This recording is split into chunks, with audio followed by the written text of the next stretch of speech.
Әл-Бақара сүресі 151-160 аяттар. Сондай-ақ сендерге біздің аяттарымызды оқып, жан дүниелеріңді тазартатын, әрбір хикаяларды баяндау арқылы білмегендеріңді үйрететін өздеріңнің араларынан елші жібердік. Үнемі мені естеріңе алыңдар, сонда мен де сендерді еске аламын. Маған шүкіршілік етіңдер, күпірлікке бармаңдар. Ей иман келтіргендер!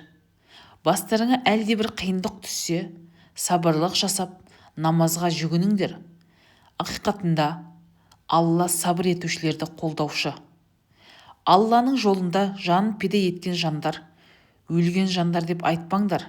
Жоқ, олар тірі, бірақ сендер оны сезінбейсіңдер.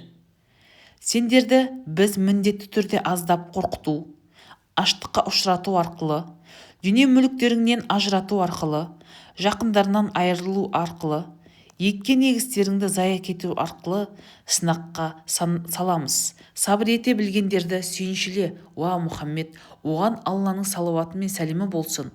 Әлде бір қайғы-қасірет келе қалса, біз Алланың құзырындамыз, барар жерімізде соның алды, дейді сабырлылар. Раббыларының мейірімі түсіп, рахымына бөленуге лайықты жандар міне солар. Нағыз тура жолдағылар да солар.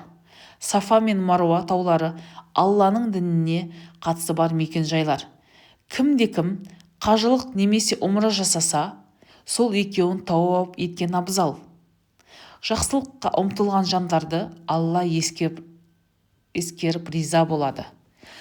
Ақиқатында біз түсірген айқын аяттар мен тікелей нұсқауларды оларға жіберген кітаптарды түсіндіріп айтып берген соң да шындықты жасырғандарға Алла қарғыс айтады.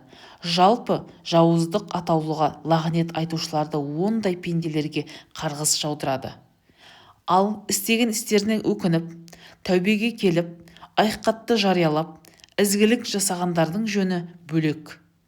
Мен олардың тәубесін қабылдаймын. Мен тәубелерді қабылдаушы мейірім иесімін.